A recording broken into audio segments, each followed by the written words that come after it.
series yang namanya Imago Dei.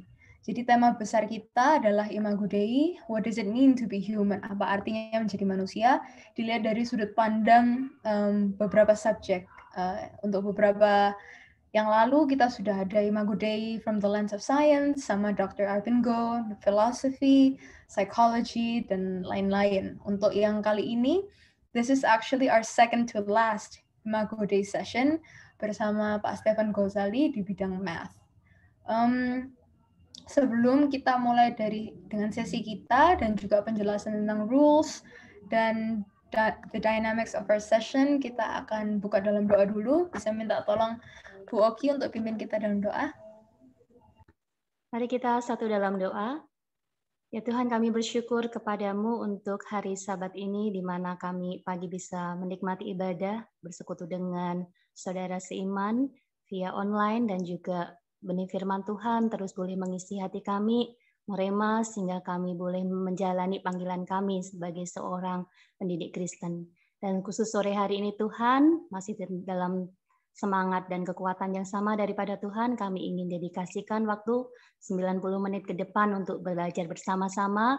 Berikanlah kami hati seorang murid untuk kami mau terus belajar, sehingga menajamkan panggilan kami sebagai seorang pendidik Kristen, sehingga setiap benih firman Tuhan yang ditaburkan, setiap pengajaran yang dilakukan, sungguh boleh memberkati setiap anak-anak yang kami layani. Memberkati juga hamba-Mu, Bapak Stefan Gozali yang menyediakan waktunya, membagi ilmunya, dan segala persiapannya Tuhan memakai juga untuk boleh menjadi saluran buat kami, dan juga setiap panitia Getok, moderator, untuk kini juga sebagai penanggap. Tuhan memberkati dan setiap kami juga. Terima kasih Tuhan, dalam nama Tuhan Yesus kami berdoa. Amin.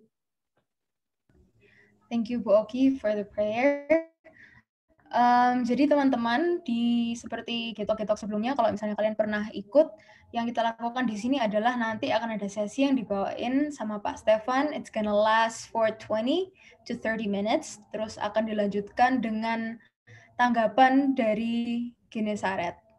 Setelah itu, floor akan dibuka untuk Bapak Ibu yang mau bertanya atau mau diskusi bila ada pemikiran yang berbeda atau pemikiran yang lain.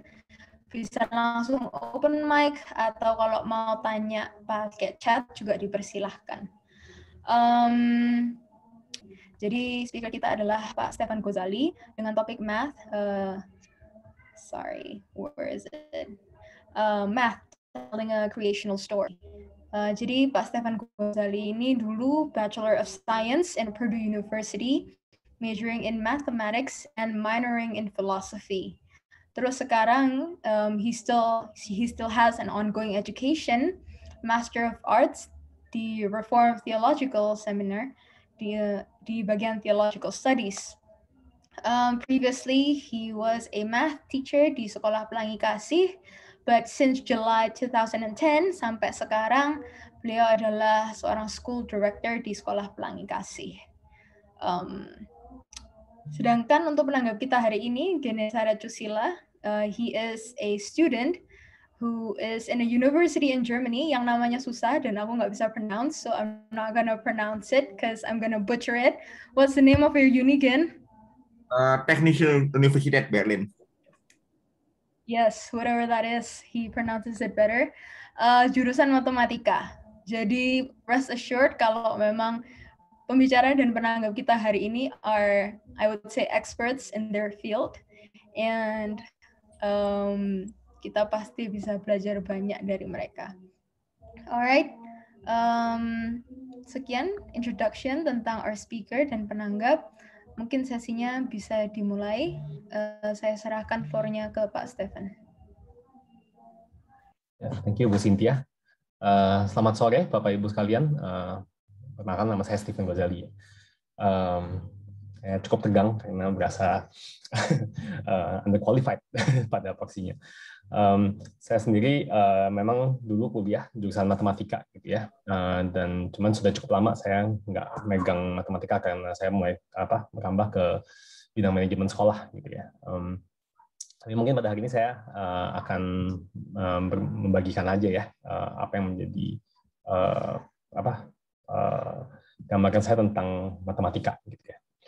Nah, mungkin kalau kita bicara tentang matematika gitu ya, hal yang cenderung membuat banyak orang atau kebenaran matematika itu cenderung dimengerti sebagai seperti ini gitu ya, bahwa itu pasti, certainty kan gitu kan, pasti, lalu incorrigible maksudnya tidak berubah gitu ya, tidak tergantung tempat lalu berubah kan, lalu eternal dulu dan sekarang 2 tambah 2 tetap sama-sama 4 kan gitu, dan necessarily true maksudnya banyak yang mungkin dirasakan benar karena pada dirinya sendiri gitu, berdasarkan definisinya kan gitu. Nah ini kalau dalam dunia matematika itu sering dipakai cerita ini ya, seorang matematikawan asal India, Srivinasa Ramanujan. Jadi dia itu hidup di awal 1900 gitu ya. Jadi dia besar di India, masa kecilnya tuh di rural India gitu ya. Dan dia hanya bermodalkan 1-2 buku textbook matematika yang dasar gitu ya. Tapi kemudian dia bisa derive atau menemukan ulang gitu ya banyak sekali teorem-teorem matematika dengan dirinya sendiri. Lalu kemudian dia diketemukan oleh seorang matematikawan Inggris, Hardy, lalu baru dikenal, oh dia ini jenius rupanya kan gitu. Jadi dia melanjutkan untuk membuktikan banyak lagi teorema-teorema yang masih belum diketemukan pada saat itu gitu ya. Tapi cerita dia menjadi satu contoh yang buat dunia matematika sanan bahwa oh matematika itu begini memang natur kebenarannya kan gitu, yaitu pasti, nggak berubah dan sama kan gitu. Nah buat saya sendiri sebenarnya natur itu yang dulu membuat saya mau kuliah matematika sekarang kan gitu. Jadi dulu sempat sanan ada satu agenda dalam diri saya berpikir gitu ya, bahwa saya mau mencoba untuk membuktikan keberadaan Tuhan dengan matematika gitu kan. Nah, tapi per sekarang saya ya jadi sadar bahwa ya sebenarnya itu juga belum tentu satu hal yang bijak atau bisa terjadi kan gitu, karena itu berarti kita mencoba menempatkan Tuhan di bawah aturan-aturan matematika kan gitu. Dan kita sebenarnya harus sadar bahwa Tuhan itu sebenarnya lebih besar gitu. Nah, tapi hari ini saya mungkin mau mencoba mengajak kita untuk consider ceritanya matematika gitu ya dari awal. Saya bagi jadi 2 segmen, yaitu dari awal sampai mungkin 1800-an gitu ya, mungkin sedikit lebih awal, tapi itu yang saya namakan geometrization ya, gitu. Lalu bergerak nanti ke aritmatikanya. Nah, kita mulai di awal, yaitu ketemu sama satu figur yang saya rasa semua kita pasti kenal gitu ya, Pythagoras gitu. Dia dikenal terutama mungkin dengan rumus matematika untuk segitiga sama kakinya kan, bahwa A kuadrat plus B kuadrat, yaitu sisi yang siku-siku itu akan mendapatkan C kuadrat, yaitu sisi miringnya.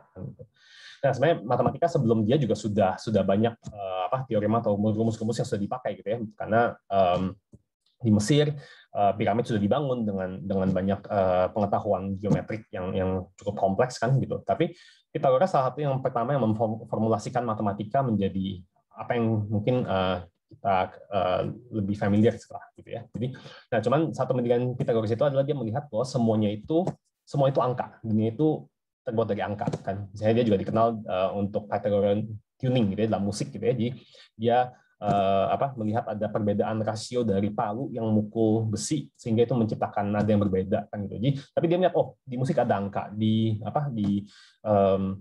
bangunan ada angka, dia kemudian mengkonklusikan bahwa yaitu dunia itu terbuat dari angka kan gitu. Dan ini dilaporkan oleh Aristotle di bukunya Metaphysics kan gitu. Nah cuman kononnya ada satu cerita yang menarik itu adalah dia melihat berarti ketertataan dunia itu sebegitu tertatanya.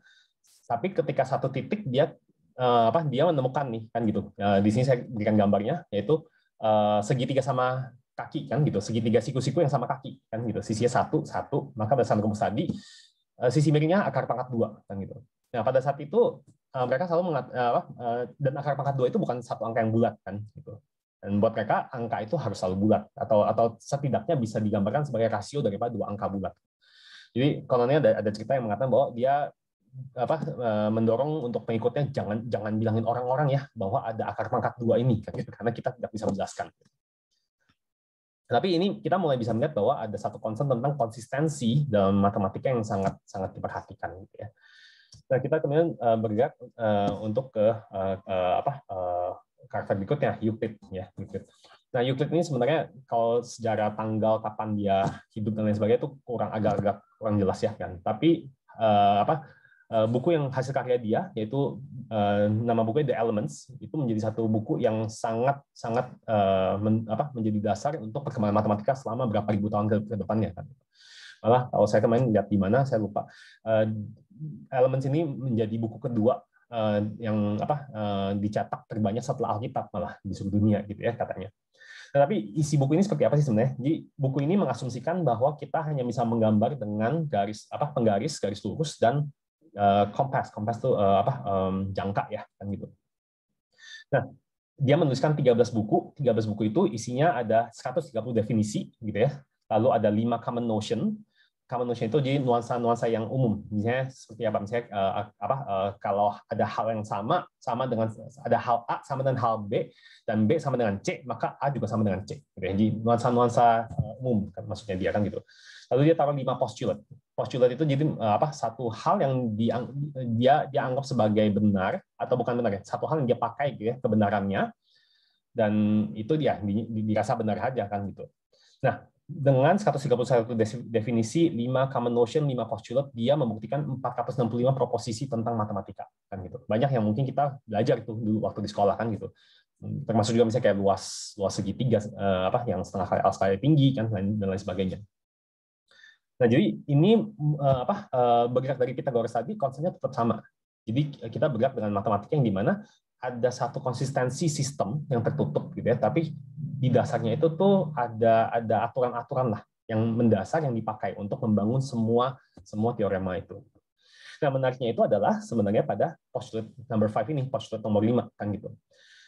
Euclid sendiri kononnya dikatakan dia tidak yakin sepenuh-penuhnya karena kalau boleh dibilang 5 postulat ini yang tadi saya bilang ya, kebenarannya dipakai dalam deduksinya, tapi proof-nya itu sendiri dia sendiri belum pasti, terutama yang nomor 5 ini kan gitu kan. Nah, postulat nomor 5 ini apa sih? Kalau teman-teman bisa baca ya, tapi saya percepat aja. Intinya postulat nomor 5 itu mengatakan adalah kalau misalnya ada 2 garis lalu ada perpotongan, maka dan kalau 2 sudut ini dijumlahkan kurang dari 180 derajat, maka mereka akan ketemu. Implikasi negatifnya adalah kalau mereka persis 90 derajat, maka mereka jadi garis paralel gitu ya. Saya rasa Bapak Ibu semua pasti tahu garis paralel kan. Dan garis paralel kononnya kalau diperpanjang terus itu nggak akan pernah ketemu dan nggak akan makin jauh. Nah, postulat ini yang kemudian menjadi satu hal yang agak mengganggu gitu ya, yang kemudian kebenarannya belum bisa dipastikan gitu. Nah, tapi dengan postulat nomor 5 ini juga dan dengan segala sesuatunya, dia sudah membuktikan 465 proposisi, yaitu kebenaran tentang matematika, dan itu kemudian dipakai kan gitu. Nah, kita lihat perkembangan berikutnya ya, yaitu pada zaman kemasan Islam lah ya, kan itu keilmuan matematika itu sangat berkembang di Islam, di Arab ya kan gitu waktu itu. Nah, lalu seorang matematikawan di sana yang namanya Al-Khwarizmi, dan dia menulis buku Aljabar ya. Mungkin hari ini kita semua kenal bidang matematika yang namanya algebra ya, atau aljabar itu kan. Nah, di sini saya hanya mau menunjukkan bahwa Al-Khwarizmi juga menggunakan hasilnya Euclid atau Euclidean geometry itu ya, geometri kan. Euclid itu jadi dia membangun sistem geometri, matematika geometri, dan Al-Khwarizmi itu memakai itu untuk membangun aljabarnya juga kan gitu. Paling simpel di sini mungkin bisa dilihat adalah persamaan kuadrat ya kan. Kalau Bapak Ibu ada yang tahu gitu, persamaan kuadrat yang dimana dia menggunakan satu metodologi yang namanya squaring the roots kan gitu. Saya kurang tahu bahasa Indonesia apa ya, tapi intinya metode ini bisa dilihat dasarnya itu adalah geometri kan, yaitu persegi 4 yang bujung sangkar ya kalau bahasa Indonesia sebagainya. Jadi segi 4 sama sisi kan gitu. Jadi di mana kalau Bapak Ibu coba coret-coret sedikit ya, persamaan ini sama persamaan ini sebenarnya sama. Jadi kalau ini kita jabarkan, maka kita akan mendapatkan persamaan ini kan gitu. Tapi kalau bentuknya sudah seperti ini kan gitu, ini kita bisa selesaikan kan gitu. Dan dia spesifik seperti kan x tambah 5 kuadrat ya. Jadi ini bujung sangkar kuadrat. Kita bisa ambil akar pangkat 2 dari 64 gitu ya, dan x kita bisa temukan nilainya x. Tapi ini saya hanya mau menunjukkan bahwa yaitu bahwa kemudian Euclidean geometry itu dipakai untuk membangun aljabar kan gitu. Berikutnya kita fast forward lagi gitu ya ke Isaac Newton, yaitu development of calculus kan gitu, calculus penurunan ataupun integral ya kan gitu, differentiation and integration gitu. Nah, spesifik Newton dia mengembangkan integral itu juga memakai dasar dari geometri tadi kan gitu. Jadi integral, misalnya integral itu bisa dimengerti sebagai mencari luas luas area di bawah graf kan gitu, under the graph, under the curve kan gitu. Nah, dan cara Newton approach this adalah dia menganggap oke, kita coba bagi jadi strip-strip kecil kan gitu. Nah, strip-strip kecil ini kan kemudian itu sebenarnya persegi panjang ya kan gitu. Dan kita tahu cara cari rumus persegi panjang kan gitu. Nah, lalu kemudian ini kita cuma perlu perbanyak aja kan, perlu perbanyak strip-strip kecil ini sampai limit towards infinity. Nah, itu kemudian jadi dasarnya integral. Sekali di sini saya hanya mau menunjukkan bahwa kalkulus pun akhirnya punya dasar dari Euclidean geometry tadi itu kan gitu. Nah, tapi sekali lagi semua ini dibangun atas dasar satu sistem Euclidean geometry yang dimana postulate number 5 tadi itu masih kebenarannya masih nggak yakin gitu. Dan sepanjang ribu-ribu tahun itu ketika di Arab juga ada satu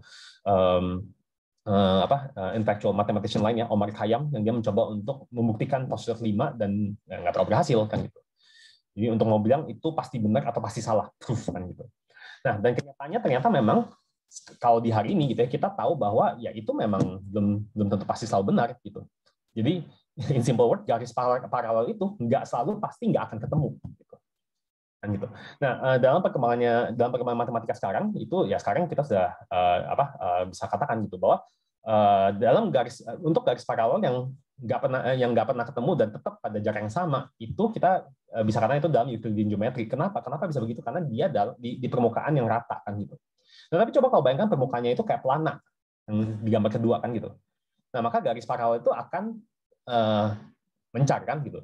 Nah, ini kemudian didevelop oleh dua ini ya, Bolyai dan Lobachevsky, itu menjadi satu bentuk geometri yang berbeda, hyperbolic geometry kan gitu.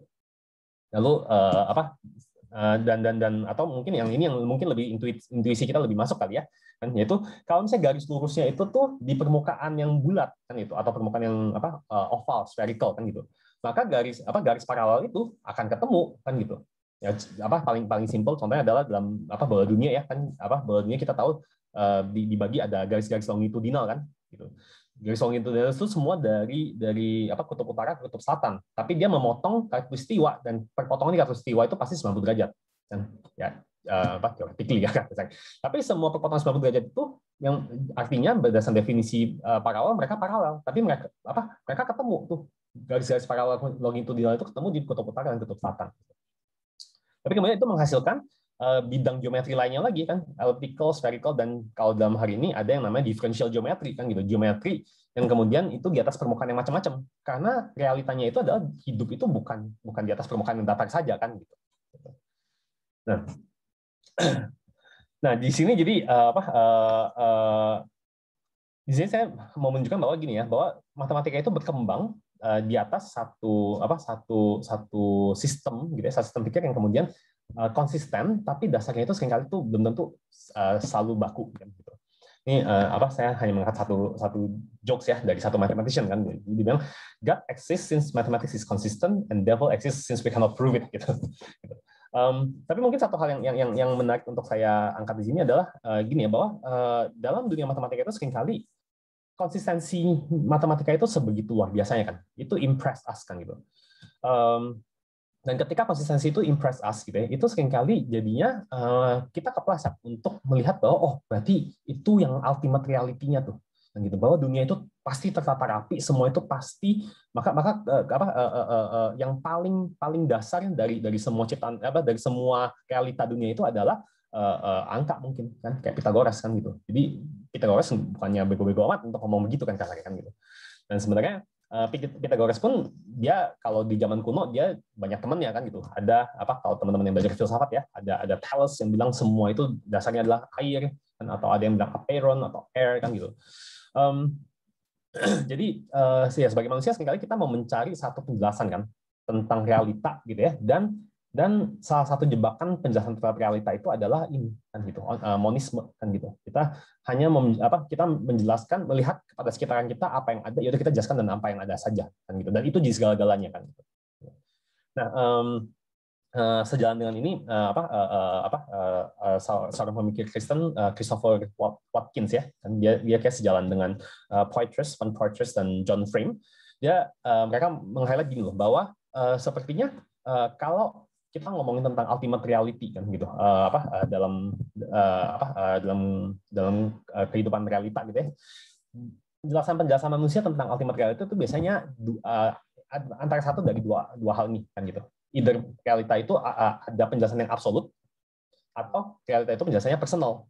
Yang absolut biasanya nggak personal, yang personal biasanya nggak absolut kan gitu. Contohnya apa? Ya, misalnya contohnya tadi ya, Pythagoras kan gitu. Dia melihat bahwa angka itu di mana-mana.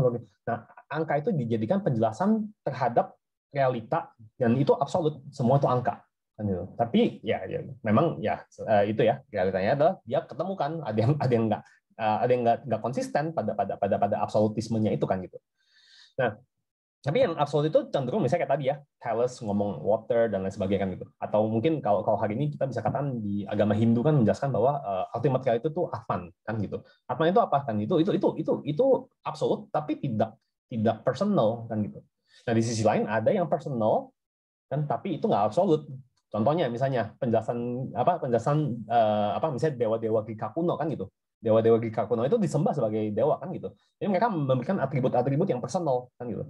Tapi personal maka nggak absolut. Kenapa nggak absolut? Karena si Zeus mungkin bisa berantem sama Ares kan gitu. Ares bisa berantem sama siapa lagi kan, dewa-dewa Yunani itu kan gitu. Dan berantemnya mereka itu yang bikin kacau dunia seakan kan gitu. Jadi personal tapi nggak absolut kan gitu. Nah, pertanyaan itu jadi dalam matematika itu adalah berarti kita konteks yang kita harus mengerti matematika itu seperti apa gitu. Nah, dalam konteks ini sebenarnya kekristenan menjadi satu terobosan kan, yaitu di mana kita menawarkan Tuhan yang absolut tapi juga personal kan gitu. Tuhan yang maha kuasa kan, tapi juga dia mau berelasi gitu. Nah, jadi ini satu titik tolak yang dimana saya memahami bahwa matematika itu cenderung punya slippery slope ya, atau titik licin untuk kemudian jatuhnya kepada absolutisme tadi, monisme tadi kan gitu. Yang sebenarnya itu belum tentu membantu buat kekristenan gitu ya. Buat pemahaman terhadap dunia matematika itu sendiri kan gitu. Nah, di sini saya akan melanjutkan dengan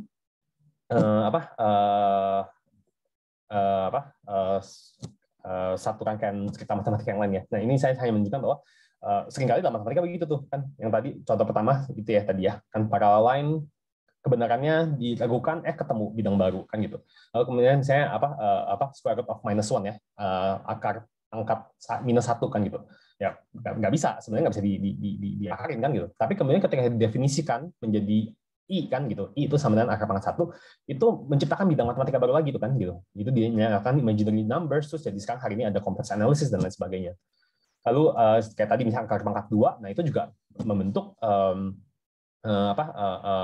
dia menemukan ada yang namanya irrational number, dan itu kemudian dalam dunia hari ini itu menjadi cukup penting ketika kita ngomongin set theory dan lain sebagainya kan gitu. Nah, jadi bisa dilihat perkembangan matematika itu seringkali seperti itu ya. Nah, di sini saya ketemu satu gambar yang cukup menarik ya, dia memetakan matematika itu ada apa aja sih kan gitu. Dan seringkali kalau kita lihat tuh begitu tuh. Jadi matematika itu cenderung mau melihat bahwa oke, berarti kita pengetahuan tentang matematika itu satu dibangun di atas yang lain, satu dibangun di atas yang lain. Tapi seringkali sebenarnya seperti cerita tadi kan gitu, dalam Euclidean geometry ada hal yang miring, tapi malah jadi bidang baru juga kan. Nah, jadi pertanyaan besar berikutnya adalah kalau gitu gimana kita bisa tahu apa yang benar tentang matematika kan gitu. Dan ini menjadi pertanyaan yang sangat mengganggu matematikawan di akhir abad 18 to 19th century gitu ya, early. Itu menjadi pertanyaan mengganggu mereka kan gitu. Ini saya mungkin mau coba rangkaikan perdebatannya untuk kita gitu ya. Mudah-mudahan cukup waktunya dan make sense gitu ya. Nah, kita kembali lagi mulai dengan awal lagi nih kan gitu. Jadi pertanyaan dasarnya ini, apa sih angka kan? What is number kan gitu. Nah, dari zaman kuno sekali lagi Plato juga sudah bilang kan, number itu objek. Jadi angka itu dia objek ya, mungkin kalau teman-teman yang ngerti filsafat kan ada Plato mengatakan form dan matter ya kan gitu. Jadi dia bilang number itu adalah objek yang hadir di form, di dunia form kan gitu. Jadi apa ada keangkaan lah kan gitu. Angka itu objek pada dirinya sendiri. Aristotle nggak setuju. Aristotle mengatakan oh nggak bisa, angka itu bukan objek pada dirinya sendiri. Angka itu hanya properti. Jadi kalau kita mau ngomong angka 2 gitu ya, 2 itu ya kita harus bisa bilang 2 apel, 2 pohon kan gitu. 2 itu kita nggak bisa ngomong 2 pada duanya sendiri kan gitu. Itu perdebatan Aristotle. Nah, pertimbangan lain yang saya mau coba bawa adalah kemudian ini mungkin ada lapisan lain ya dari tentang mathematical truth itu kita maju sampai ke kemudian Hume dan Kant gitu ya. Nah, Hume itu David Hume dia mengatakan bahwa kebenaran gitu ya, kebenaran yang bisa dimengerti oleh manusia itu biasanya ada dua jenis nih, analytical dan synthetic. Maksudnya apa? Analytical itu kebenaran itu bisa didapatkan dari objeknya itu sendiri kan, atau di sini maksudnya subjek konsepnya itu sendiri kan gitu. Misalnya contoh paling sering dipakai adalah kan ini ya, bahwa bachelor is an unmarried man kan gitu. Kalau bahasa Indonesia apa ya? Jomblo adalah orang yang belum menikah misalkan gitu. Ya itu ya iya kan, kenapa? Karena ya belum menikah itu definisi jomblo kan gitu. Jadi itu analitis tuh kan gitu. Nah, sintetik itu berarti ada kebenaran yang kemudian bisa didapatkan bukan dari dirinya sendiri, tapi kemudian dari hal yang dikaitkan gitu. Nah, dan tipologi lain yang dibangun oleh Kant juga adalah tentang a priori dan a posteriori kan gitu. Jadi a priori pengetahuan yang bisa diketahui sebelum atau sebelum mengalami misalnya kan gitu. Kalau a posteriori kan berarti satu hal yang baru bisa diketahui setelah dialami kan gitu. Nah, menurut Immanuel Kant gitu ya, mathematical truth itu sifatnya adalah sintetik a priori. Artinya apa? Artinya matematika itu, dan ini unik sekali buat menurut Kant gitu ya, bahwa ada barang yang kemudian sintetik. Kenapa? Karena itu dibangun atas pengenalan kita tentang dunia kan gitu. Tapi kemudian itu bisa diketahui secara a priori kan gitu. Karena kalau kita bisa katakan kita mengenal dunia, oh itu cenderung a posteriori dong, harusnya setelah ini dong kan gitu. Nah, tapi ini enggak nih kan gitu. Kita melihat ada angka 2 tuh, oh 2-nya bisa digabungin, bisa dikurangin, bisa. Nah, itu kita bermain-main dengan satu konsep yang kita dapatkan dari dunia sana kan gitu. Nah, dalam dunia matematika sendiri kemudian itu diresponi oleh seorang matematikawan namanya Gottlob Frege ini kan gitu. Dia mencoba untuk membangun intinya dia nggak setuju. Pertama, ini dua hal yang dia nggak setuju. Satu, dia nggak setuju dengan Aristotle. Jadi dia lebih setuju dengan Plato. Dia mau katakan bahwa angka itu adalah benda pada dirinya sendiri kan gitu. Kenapa begitu? Dia ambil contoh misalnya gini, ada sepasang sepatu, kita bilang sepasang sepatu. Sepasang sepatu itu kalau menurut Aristotle maka angka itu hanya ditempelkan sebagai properti atau sifat daripada barang itu. Tapi kalau kita bisa bicara tentang sepasang sepatu, angka yang harus ditempelkan itu angka 1 atau 2. Karena sepasang sepatu itu satu pasang sepatu atau 2 buah sepatu kan misalnya kan gitu. Jadi angka 1 atau 2 nih sifatnya kan gitu, nggak bisa dua-duanya dong kan gitu. Nah, maka si Frege mengatakan dia lebih setuju sama Plato bahwa angka 1 dan angka 2 adalah angka pada dirinya sendiri. Nah, kemudian dia juga nggak setuju dengan Kant kalau mengatakan bahwa matematika itu sintetik, enggak, karena dia mau mengatakan bahwa matematika itu pada dirinya sendiri itu bisa ditemukan kebenarannya kan gitu. Nah, maka kemudian gimana? Dia dia jadi mau membangun matematika, dan sekali lagi ini mungkin kita bisa rasakan ya, ada komponen yang sama tuh dari sebelumnya kan, dari Euclidean geometry kan, yang sifatnya mau konsisten, co-system kan gitu kan. Jadi di sini dia mencoba untuk bergerak maju, dan dia bilang gini, kalau gitu angka itu saya definisikan sebagai kumpulan daripada angka 2 itu adalah kumpulan dari semua barang yang 2. Jadi angka 2 itu merepresentasikan konsep kedua, tapi dia sebagai barang, dia sebagai objek tuh, objek apa? Dia objeknya dalam bentuk set kan gitu, kumpulan kan gitu, atau himpunan ya kan gitu. Nah, dan kemudian dia juga mau menurunkan aritmatika sebagai cabang dari logika kan gitu.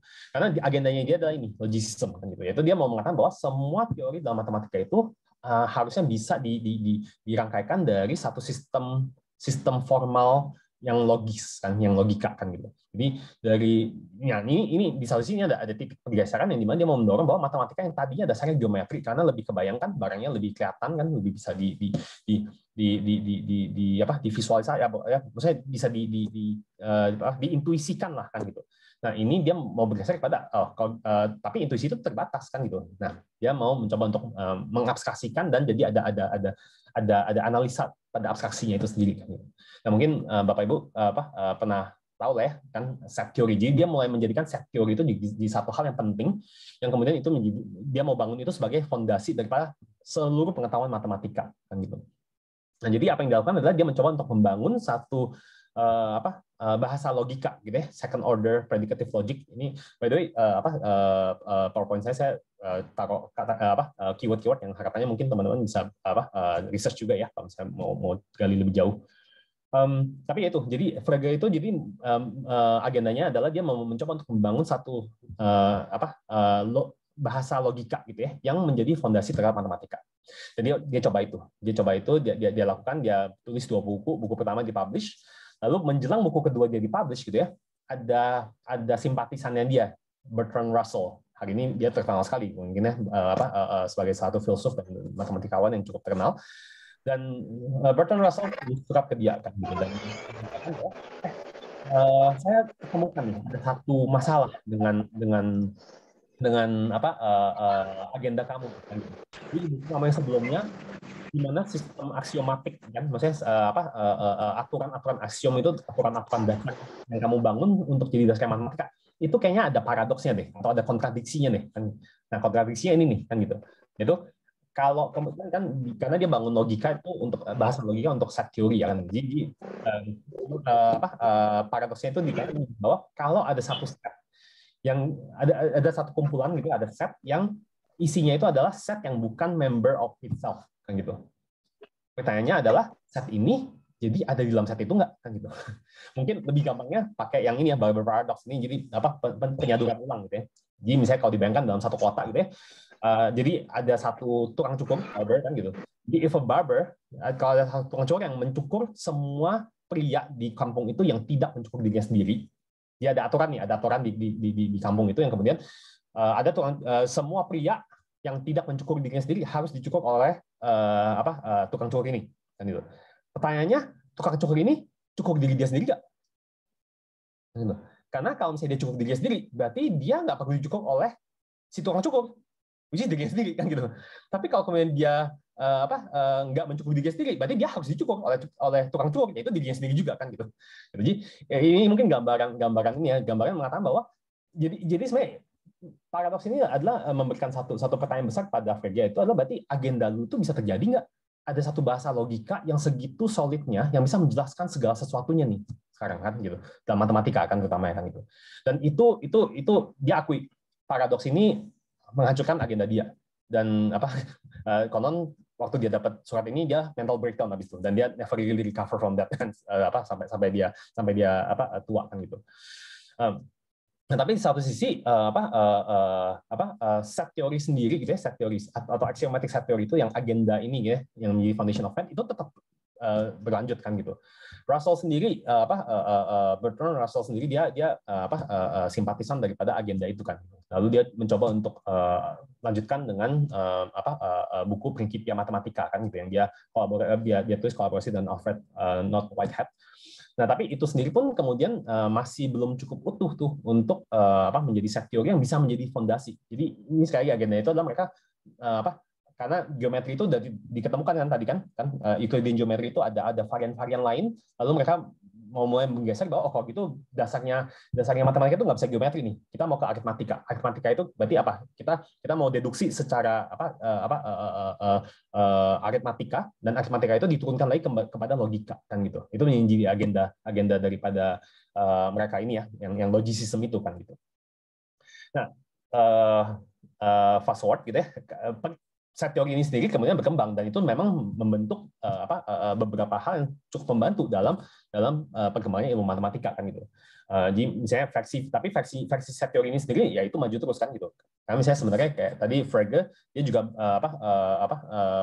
membenahi set teori dari ada satu matematikawan yang namanya your kantor ya kan, Cantor, terus ke Frege, terus kemudian Russell dengan Principia Mathematicanya, lalu kemudian diteruskan oleh Zermelo kan gitu, dan Zermelo juga kemudian ada revisi, bukan revisi lah, maksudnya ada pembenahan terhadap set teori yang mereka mau bangun supaya itu konsisten. Nah, sampai sampai hari ini set teori yang cenderung dipandang sebagai bisa dipakai adalah Zermelo-Frankel set theory kan gitu, ZFC ya kalau Bapak Ibu mau search. Dan itu mungkin beberapa komponen itu hal-hal yang mungkin di sekolah pun kita saya nggak tahu sih sekarang ya tapi ya kita belajar dan diajarkan juga ya di sekolah kan gitu pada hari ini kan gitu.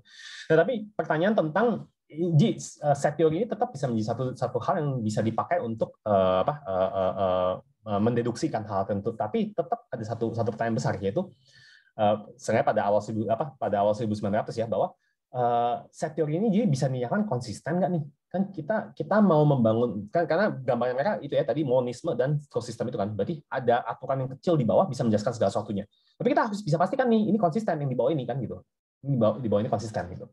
Dan itu David Hilbert, seorang matematikawan juga di awal 1900, dia nyatakan ada 23 problem, unsolved problem gitu ya, dan salah satunya itu problem nomor 2 itu adalah itu membuktikan matematika konsisten kan gitu. Nah, menariknya adalah di sini saya ada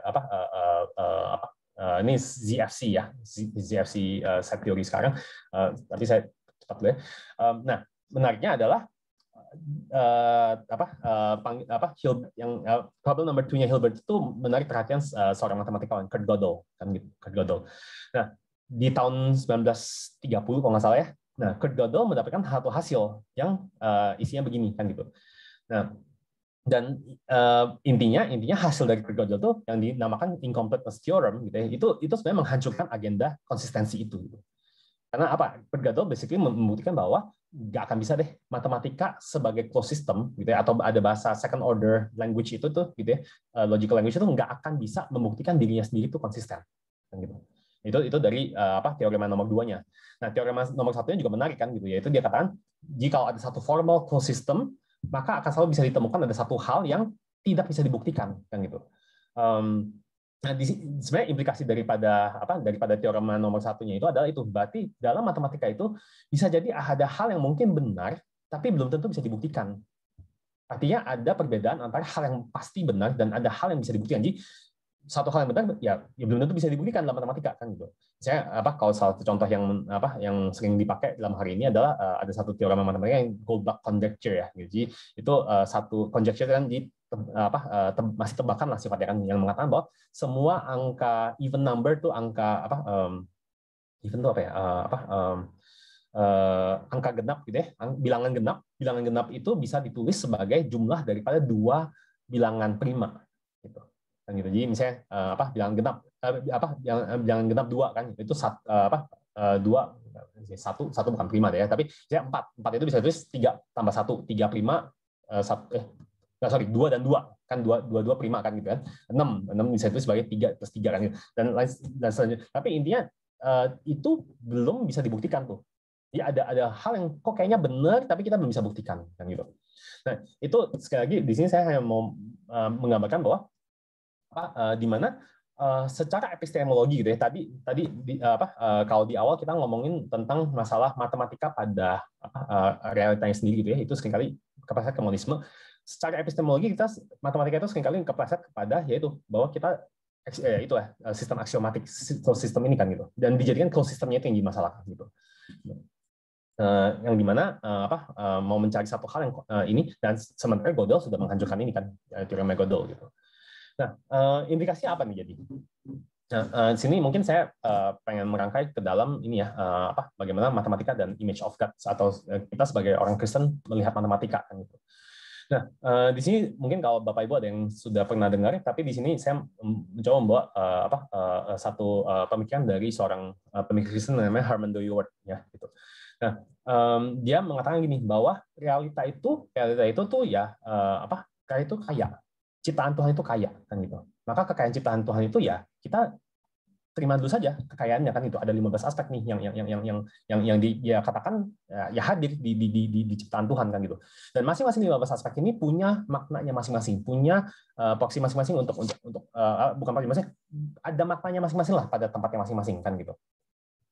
Dan sebagai orang Kristen, peran kita adalah dengan hati yang dipenuhi oleh firman Tuhan, kita memancar kepada memaknai aspek-aspek ini dengan tepat kan gitu. Nah, masalah dengan matematika adalah bukan masalah ya, maksudnya mungkin reduksinya kan gitu. Bagaimana kita kepleset dalam matematika itu adalah ketika kita menggantikan firman Tuhan itu atau menggantikan satu penalaran itu dengan dengan aspek analitisnya aja nih kan gitu. Jadi kita mau melihat bahwa dunia itu semua tuh logis misalnya kan gitu. Sama sih mirip dengan yang tadi kan, bahwa angka jadi Tuhannya atau ini logika jadi Tuhannya kan gitu. Jadi ultimate reality-nya kan gitu. Dan itu ya seperti yang sudah menurut saya seperti sejarah matematika itu sudah again and again dibuktikan bahwa itu tidak seperti itu gitu kan gitu, bahwa ketika setiap kali ada orang mau mencari dan terutama dengan hasil daripada Gödel incompleteness ya kan, bahwa nggak akan bisa ketemu deh satu sistem dasar yang kemudian dikatakan akan bisa membuktikan konsistensi pada dunia sendiri kan gitu. Nah, jadi sebenarnya apa yang perlu terjadi itu dan makin mau ke sana gitu ya, yang terjadi malah adalah terbentuknya dualisme dalam matematika kan gitu. Ini kalau dari cerita tadi ya, bahwa misalnya matematika mau lebih penting geometrinya atau aritmetiknya kan gitu. Nah, atau cara kita approach matematika secara intuisi atau secara logis. Maksudnya intuisi itu ini juga perdebatan dalam matematika ya, bahwa matematika itu ya udah ada satu matematikawan Prancis ya, Poincaré ya. Saya nggak tahu cara baca namanya gimana, tapi ya dia lebih intuisi kan gitu. Dia nggak setuju dengan agenda Frege itu kan gitu. Atau Frege yang lebih logisism sekali kan gitu. Dan juga kebenaran matematika sintetik atau analytical kan gitu. Nah, di sini saya mau mencoba mengangkat bahwa kita nggak perlu keperangkap dalam dualisme tadi juga sebenarnya kan gitu. Jadi ada seorang filsuf Kristen juga yang namanya Strauss ya kan, dia mengangkatkan gitu bahwa matematika pada akhirnya seringkali kita berbicara tentang spatial dan arithmetic kan gitu.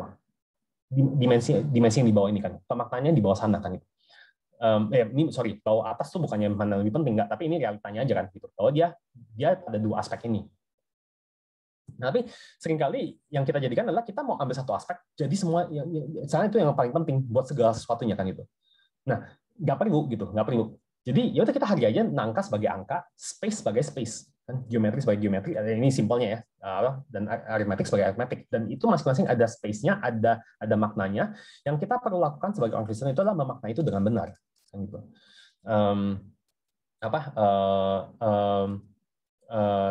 Ya ini di sini ini ya, jadi maksudnya ini struktur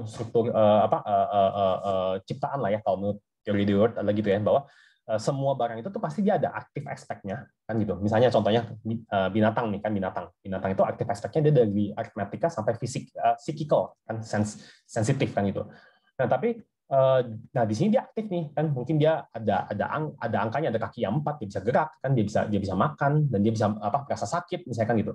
Nah tapi binatang mungkin nggak akan ada aktif aspek pada ranah misalnya juridical kan gitu, karena misalnya sekelompok macan nangkap zebra kan gitu, mereka ini dulu nggak ngomongin dulu zebranya baginya begini ya kan gitu, biar proporsi adil nih kan gitu, kita ada 5 macan maka bagi 5 sama rata, nggak ada kan gitu.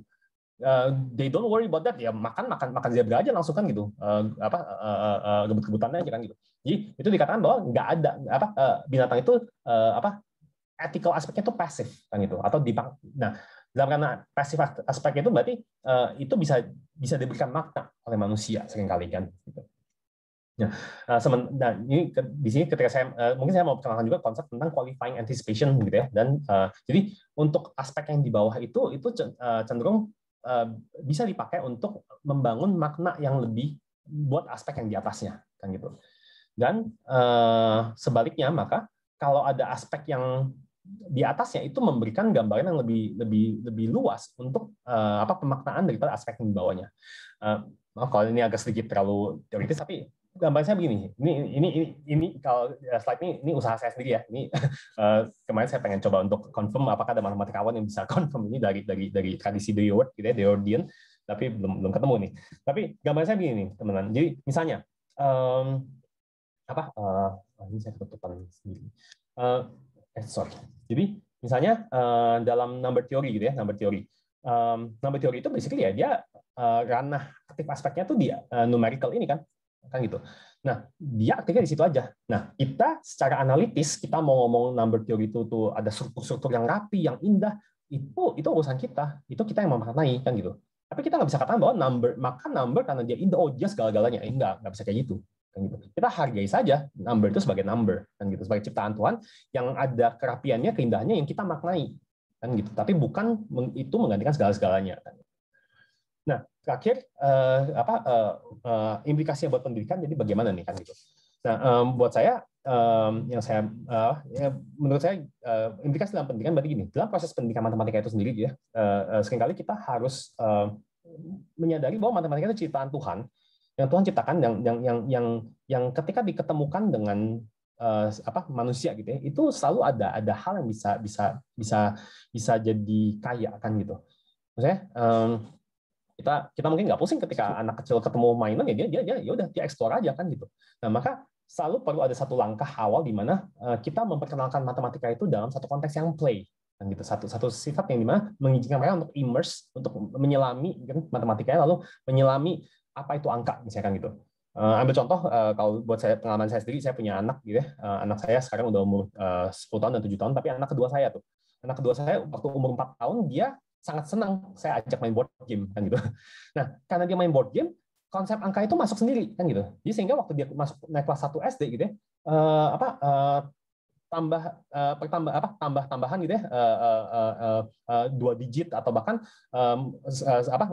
perkalian multiplication of 2 dan 3 gitu ya, itu dia nangkap sendiri tuh. Dia jadi bisa sendiri karena dia immerse aja tuh dalam permainan itu kan itu. Jadi angka itu jadi satu realita yang real, yang dia alamin kan. Dan itu bukan jadi satu hal yang abstrak, yang antah-bantah. Hafalinnya 2 kali 1 2, 2 kali 2 4 dan lain sebagainya kan itu. Nah, kemudian langkah kedua itu adalah ketika mereka sudah punya kesempatan untuk immerse, maka kita harus bisa mengajak mereka untuk posing the right problem kan, bertanya. Proses abstraksi kan proses bertanya dengan ke arah dengan satu pertanyaan yang tepat untuk ditanyakan kan, untuk tujuannya sampai kepada misalnya rumus kan gitu. Misalnya rumus itu kan konsep ya, atau ya abstraksi itu yang kemudian bisa dikaitkan dengan pengalaman mereka itu kan gitu. Dan di satu sisi pada langkah ini mungkin yang kita perlu sadari itu adalah ya jangan kepleset kepada reduksi yang itu ya tadi monistik atau dualistik. Maksudnya monistik itu ya udah pada dirinya sendiri tuh mat jadi bagaimana mat kan gitu. Atau kemudian pada matematika yang konsistensinya bagaimana banget misalkan gitu. Jadi kita bawa mereka untuk menemukan kekayaan dalam matematika itu dan itu mereka bisa kaitkan dengan tepat kan gitu. Nah, yang terakhir itu adalah kemudian kita ajak mereka untuk bisa berespon dengan tepat setelah mereka mendapatkan apa yang mereka pelajari itu kan gitu. Di sini mungkin ada satu cerita yang menarik yang saya pernah dengar ya. Jadi ada satu cerita dari profesor di Amerika gitu ya, yang dia ada satu muridnya datang ke dia, lalu dia ini murid kuliah kan gitu, udah mau lulus tapi dia nggak mau ngambil matematika, dia nggak suka matematika, dia ngambil jurusan yang mungkin non eksakta gitu ya. Tapi dia nggak bisa lulus nih kalau ada satu pelajaran matematika yang dia nggak ambil kan gitu. Setelah nego sana panjang lebar, ya tetap dia harus ambil kan itu. Terus profesor kayak, kamu separah apa sih? Ini kelas ini cuma aljabar dasar kok, kan harusnya kamu bisa lah kan itu. Terus dicek waktu dikasih tes awal doang, wah parah banget hasilnya kan gitu. Jadi dia 3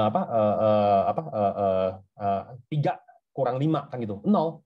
Oh, dia nggak bisa terima konsep minus. Kenapa? Ya nggak bisa dong, angka lebih kecil kurangin lebih gede, ya habis kan gitu. Jadi banyak konsep-konsep dasar matematika yang bahkan dia nggak dapat kan gitu. Nah, ternyata setelah di probe gitu ya, rupanya apa? Rupanya dia punya pengalaman buruk ketika dia kelas 1 atau kelas 2 SD. Jadi ketika dalam pelajaran matematika dia ada kesalahan dan itu dijadikan lelucon oleh gurunya kan gitu. Nah, sejak saat itu dia jadi berpegang bahwa oke, pokoknya saya akan tunjukkan hidup saya tanpa matematika saya survive kan gitu. Nah, long story short, itu kemudian oleh profesor ini dimediasi dan dia akhirnya kelas itu dia bisa dapatkan nilai yang sangat baik kan gitu. Nah, di sini mungkin saya mau kaitkan bahwa seringkali kita matematika yang terlalu abstrak itu kita perkenalkan dengan cara yang salah sehingga itu stigmatize people kan, itu membuat banyak orang terperangkap dalam satu kerangka yang salah kan itu. Jadi ya, tapi itu sekian dari saya untuk sekarang gitu ya. Ya itu aja untuk sekarang. Thank you. Alright. Thank you Pak Stephen buat materinya. Kita langsung aja ke penanggap kita, Gene. You have around 10 minutes. Silahkan beri tanggapan materi Pak Stephen. Ya, terima kasih Pak Stephen atas presentasinya. Presentasi Pak Stephen cukup dense, jadi saya tadi sambil jalan, saya sambil membuat beberapa kesimpulan, sambil saya integrasikan ke beberapa teori tambahan begitu. Izinkan saya finish dulu satu slide ini, habis itu saya akan share slide-nya. Bentar ya.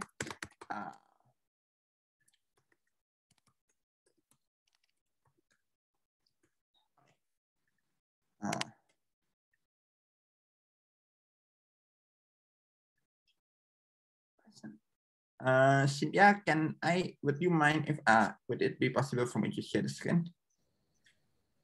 Yep, sure. Let me just. Saya sebelumnya mohon maaf dulu karena ini slide-nya saya sambil dengar itu ya, sambil saya bikin reply, jadi saya belum sempat proofread semuanya, tapi I hope this works. Oke. Apakah semua bisa melihat slide saya? Is it working? Yes. Oke. Jadi tadi kan presentasi dari Pak Stephen. Let me start my timer biar saya nggak overtime. Jadi tadi thesis as I get it dari presentasi Pak Stephen hanya menggunakan Herman Dooyeweerd kan, membagi bahwa ada sektor-sektor, ada 15 ya kalau saya nggak salah teori dari Herman Dooyeweerd itu yang di tiap sektor ini matematika beroperate tapi within a different level, so to say. Jadi ada yang each operates on a different level. I would like to extend that. Saya akan mulai dari situ dan saya akan membawa pemikiran dari seorang pemikir Yesuit di abad 20, Pierre Teilhard de Chardin, yang melihat maju dari Dooyeweerd dan mengatakan bahwa bukan hanya matematika ataupun sains itu menjadi terlimit pada satu area tertentu inquiry manusia, tapi science encompasses all pengetahuan manusia. Bagaimana bentuknya? Saya akan bahas sedikit dalam pemaparan saya yang singkat ini. Jadi tema presentasi saya beri judul Math as Liturgy. Kenapa saya beri judul Math as Liturgy? Karena saya mengambil dari istilah dari Smith, di mana saya lihat bahwa kehidupan kita adalah kehidupan yang liturgical. Kehidupan kita adalah kehidupan yang sebenarnya worshiping. Jadi dalam aspek apapun yang kita lakukan kehidupan kita, seharusnya kita dibawa kepada sebuah bentuk worship terhadap the God, Allah yang kita percaya, begitu kan. Jadi maka saya pun melihat bahwa saya sebagai seorang mathematician juga mengajak kita untuk melihat bahwa sebenarnya sebuah math itu adalah sebuah liturgi. Dan maka sebenarnya kelas matematika itu kita bisa pandang sebagai kelas di mana sebenarnya kelas sebuah bentuk tertentu peribadahan, tapi peribadahannya mungkin bukan peribadahan seperti di gereja, tapi peribadahan para matematikawan begitu. Dan intuisi awalnya saya mulai dari sebuah pertanyaan adalah why should Christian educator teach math? Kenapa sih kita perlu mengajarkan matematika di sekolah? Dan ini pertanyaan yang sangat sering kita punya jawabannya di kurikulum, biar anak bisa A, B, C, D, E, F, G, biar anak bisa masuk ke universitas, dan masuk ke universitas bisa belajar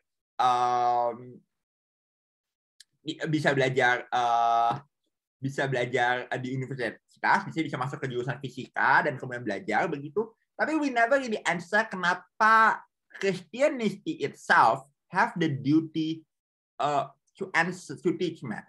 Dan kita lihat bahwa dalam sepanjang sejarah there is always an bahwa at least in the first, khususnya dari tahun 0 sampai 16.000, particularly in the scholastic era di tahun 1300 sampai 1600, ada sebuah interkonektisitas antara matematika dan juga filosofi dan juga agama. salah satu contoh paling seringnya poster kitnya adalah Isaac Newton, seorang fisikawan yang menciptakan matematika, dan juga pada saat yang sama ada seorang yang sangat religius begitu kan, Galileo Galilei. Bahkan sebenarnya kalau kita tahu sejarahnya, Galileo Galilei itu bukan dimasalahkan oleh gereja karena masalah sainsnya, tapi masalah teologi itu sebenarnya. Jadi ada pemikiran teologis Galileo Galilei yang bertentangan dengan gereja pada zaman itu. Jadi ada sebuah interkoneksi antara sains dengan dunia sekuler. Itu terjadi selama dari 1900 sampai 1600 sampai 1800 kurang lebih, memasuki era modern. Kemudian kita mulai universitas-universitas menjadi skeptical. Jadi mulai masuk ke fase di mana mereka tidak lagi menjadikan agama sebagai basic. So, challenge-nya yang saya bawa adalah bagaimana kemudian kita bisa redeem ini, kita bisa mendapatkan kembali sains yang holistik, sehingga an all-encompassing science begitu kan, of religion. Dan di sini saya punya 3 jawaban. Yang pertama adalah matematik sebagai alat untuk mengajarkan the mathematical book of nature, yaitu matematika sebagai alat untuk melihat dunia ini, matematika sebagai alat pelajaran matematika sebagai alat untuk building a mathematical attitude, jadi membangun sebuah tingkah laku matematis. Dan yang ketiga adalah matematika sebagai tindakan untuk membentuk iman yang matematikal, begitu kan? Jadi living a mathematical faith. Apa maksud saya? Saya mulai dengan mengajak kita memikirkan sebuah konsep. Ini gambar yang sangat sering kita lihat di KKR, bahwa ada pemisahan antara God dengan people yang akhirnya nanti disambung oleh Jesus, begitu kan? Walaupun saya tidak mengakui bahwa gambar ini adalah gambar yang sangat truthful secara teologis, saya kadang-kadang merasa gambar ini agak kurang helpful. Mengapa? Karena gambar ini mengatakan bahwa ada pemisahan yang ada pemisahan yang tidak dapat diseberangi antara Allah di satu ujung dan manusia di ujung lain, begitu kan? Ada pemisahan yang tidak dapat diseberangi. Padahal I would argue that that's not what the Bible teaches, ya kan? Paulus dalam khotbahnya di Agrippa mengatakan bahwa everything exists through him and in him. Jadi bahwa bahwa Allah itu bukan Allah yang jauh di sana, tapi Allah yang dekat. Bahkan Agustinus dalam bab pertamanya di Confession mengatakan bahwa God knows me more than I know myself. God lives within me. Jadi Allah ada dalam setiap kita. Sehingga kadang-kadang karena kita terbiasa dengan melihat gambar ini, kita terbiasakan Allah itu jauh, dan kita selalu lupa bahwa Allah itu dekat sebenarnya. Sangat dekat dan sangat intim, bukan hanya dengan manusia, tapi kalau Aquinas mengatakan dengan seluruh ciptaan. Nah, oleh sebab itu, maka saya akan mengajak kita untuk memikirkan tentang quote dari Teilhard de Chardin. I am the child of the earth before being a child of God. I can only grasp the divine through the cosmic. You never understand if you do not see that. Jadi, bagaimana Teilhard de Chardin itu melihat bahwa rupanya pengetahuan akan Allah dimulai dari pengetahuan akan kosmos, dimulai dari pengetahuan akan dunia ini. Jadi di sini kita mendapatkan, jadi saya mau move transcendent dan mengatakan begini. Jangan-jangan sebenarnya pengetahuan tentang Allah dan pengetahuan tentang dunia ini bukanlah dua pengetahuan yang terpisah. Bukan ada sesi di mana kita belajar agama dan ada sesi kita belajar matematika. Tapi sebenarnya justru ketika kita belajar matematika lah kita mengenal Allah. Justru ketika kita belajar dunia inilah kita mengenal Allah.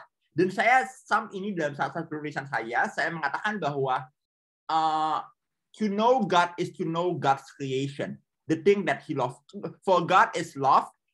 That to know God is to know the things that He loves most. That He loves most, which is the creation.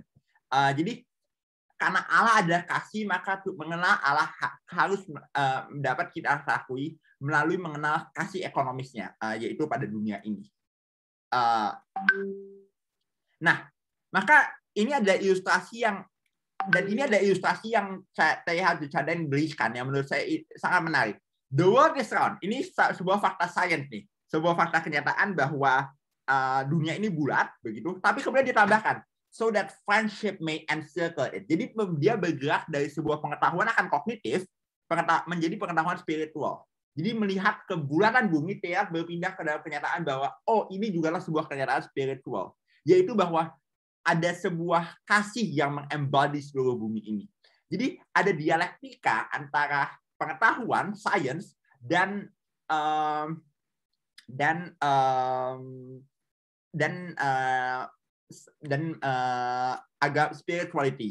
spiritualitas agama begitu.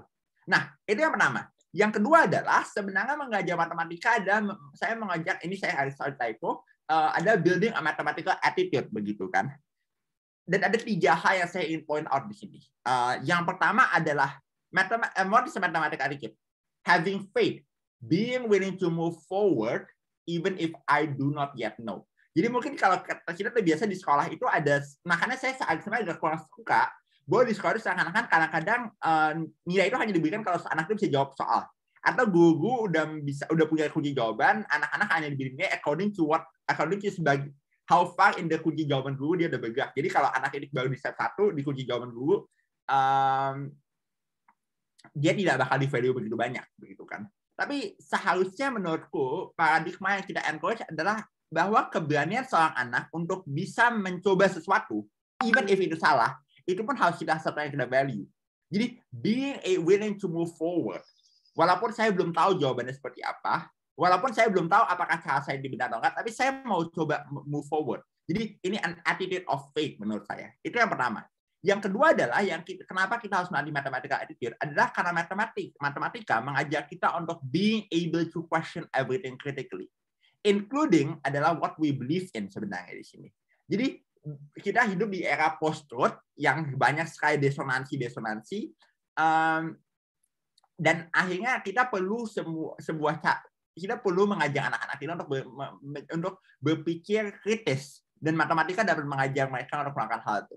Yang terakhir adalah being always curious. Kalau kita lihat semua scientist itu selalu curious, selalu bertanya begitu kan, and never wanting to say thus far we have gone. Jadi tidak pernah berkata, ya sudah cukup, saya sudah sampai sini aja, udah sekarang saya mati aja, saya tidak bisa melakukan apa lagi. Tapi terus-menerus mau explore begitu kan? Karena menyadari bahwa sebenarnya di dalam kosmos ada sebuah misteri yang kita tidak bisa pecahkan, tapi kemauan untuk selalu terus-menerus mendalami misteri itu. Dan terakhir adalah saya ingin membawa ini ke dalam full circle. Jadi tadi udah intellectual attitude, sekarang kita akan praktis. Ini saya ambil kembali quote dari Pierre Teilhard de Chardin. Someday after mastering the winds, the wave, the tightness of gravity, we shall harness for God the energy of love. And then for the second time in the history of the world, man will have discovered fire. Jadi kita sekarang sudah bisa master the wind, wave, tide. Kita punya kapal, kita punya pembangkit listrik tenaga angin. Tapi sekarang kita udah punya semua teknologi ini, kita harus kembali pada satu hal yang spiritual, yaitu bagaimana teknologi ini membantu komunikasi antar manusia, membantu relasi antar manusia, dengan ciptaan yang lain begitu. Dan saya rasa Zoom sebuah institusi yang sangat baik, karena melalui Zoom kita bisa melihat bagaimana kita semua terconnect begitu kan. Jadi bagaimana teknologi ini membangun sebuah relasi. Dan ini harus kita sadari sebagai penutup bahwa saat ini challenge-nya sangat besar. Ada banyak sekali algoritma komputer yang diskriminatif di Amerika Serikat. Dan bahkan sekarang banyak digunakan di dunia. Di China in particular banyak sekali. Ada banyak sekali pertanyaan mengenai etika data yang we don't know yet how to figure it out. Kita di mana sangat banyak kasus yang tidak hitam putih. Apakah kita boleh melakukan hal ini atau kita tidak boleh melakukan hal ini? Dan pertanyaan ini banyak sekali di science. Jadi sebenarnya persiapan kita tugas kita sebagai educator adalah mempersiapkan anak-anak untuk bisa menjawab pertanyaan ini. Bukan memberi mereka jawabannya, karena tadi sebenarnya yang kita katakan kita tidak punya jawabannya sekarang, tapi being able to move forward even when we don't know. Kemampuan untuk bergerak ke depan, mencoba walaupun kadang-kadang kita tidak tahu, and having faith that one day all will go well. Terima kasih.